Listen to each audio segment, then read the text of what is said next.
করলা নদীর উপচে পড়া জল আটকাতে 700 মিটার বাঁধ নির্মাণের কাজ পরিদর্শন করলেন জলপাইগুড়ি সদর বিধানসভা কেন্দ্রের বিধায়ক ডক্টর প্রদীপ কুমার বর্মা।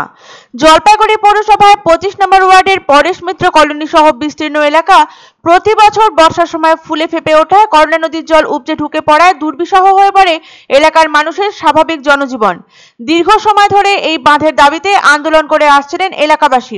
অবশেষে সেচ দপ্তর প্রায় 700 মিটার বাঁধ নির্মাণের দায়িত্ব নেওয়ায় করলা নদীর জলে প্লাবিত হবার সমস্যা থেকে মুক্তি পাবে এলাকার জনবসতি।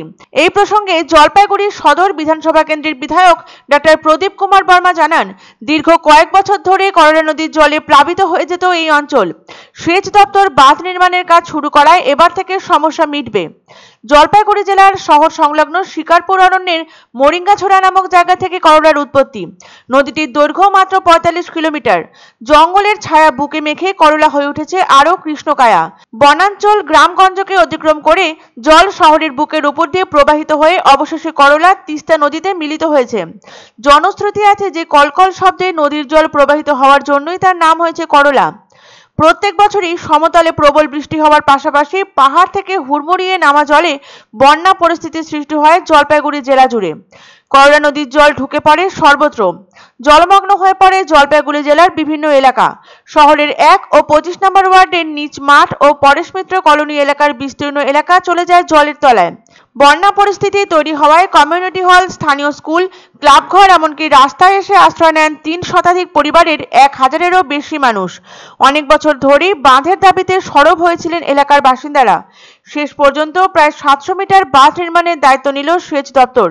এর ফলে প্রতি বছরের বন্যায় প্লাবিত হওয়ার সমস্যা থেকে মুক্তি পাবার আনন্দে স্বভাবতই আনন্দিত এলাকার মানুষজন। বৃহস্পতিবার বাঁধ নির্মাণের কাজ পরিদর্শন করতে এলাকায় পৌঁছে গেলেন জলপাইগুড়ি সদর বিধানসভা কেন্দ্রের বিধায়ক ডক্টর প্রদীপ কুমার বর্মা। তিনি বলেন, বহু বছরের সমস্যা এবার মিটতে চলেছে। সেচ দপ্তরের পক্ষ থেকে শুরু হয়েছে বাঁধ নির্মাণের কাজ। আর বাঁধ নির্মাণের কাজ সুসম্পন্ন হলে দীর্ঘ সময় ধরে যে সমস্যার সম্মুখীন হয়ে আসছিল এলাকার বাসিন্দারা তার দূরীকরণ সম্ভবপর হবে। এখানকার বিস্তীর্ণ এলাকা এই করলা নদীর ডান ধার ধরে প্লাবিত হয় এবং তাতে আমাদের ভোগান্তির আর শেষ থাকে না এবং এটা আমাদের বহুদিনের একটা প্রতীক্ষিত সমস্যা ছিল আর কি। প্রতীক্ষিত যে উদ্যোগটা আর কি, সেটা এতদিনে আমরা সফল করতে পারছি। আর প্রতি বছরই বর্ষার মরশুমে 4 থেকে 5 বার তাদেরকে ভোগান্তি ভুগতে হয়। প্রায় 300 পরিবার, 1000-এর বেশি মানুষ তাদেরকে রাস্তায় উঠে আশ্রয় নিতে হয়, ফ্ল্যাট শেল্টারে আশ্রয় নিতে হয়। তো সেই সমস্যাটার দীর্ঘদিনের একটা অবসান হতে চলেছে। তাদেরকে আমরা এই যে 690 মিটার বাঁধ তৈরি হচ্ছে করলা নদীর ডান পাশ জুড়ে। ধামাকা ধামাকা ধামাকা, সানরাইজ মার্বেলের নতুন শোরুম শীঘ্রই আসতে চলেছে জলপাইগুড়ি গৌরীয় মঠের পাশে নতুন করলা সেতুর কাছে। এখানে পাবেন আধুনিক টাইলসের রকমারি সম্ভার। এক অন্য অনুভূতির স্পর্শ পাওয়া যায় রয়কো ব্র্যান্ডের গেঞ্জি ও জাঙ্গিয়ায়। তাই ছোট বড় সবার পছন্দ রয়কো গেঞ্জি ও জাঙ্গিয়া।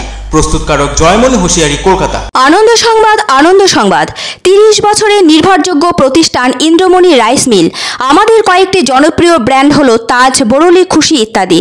আমাদের factory outlet CG trading company, Dinbazar, axis ব্যাংকের পাশে জলপাইগুড়ি। এখানে সুলভ মূল্যে গুণগত মানের সব ধরনের চাল পাওয়া যায়।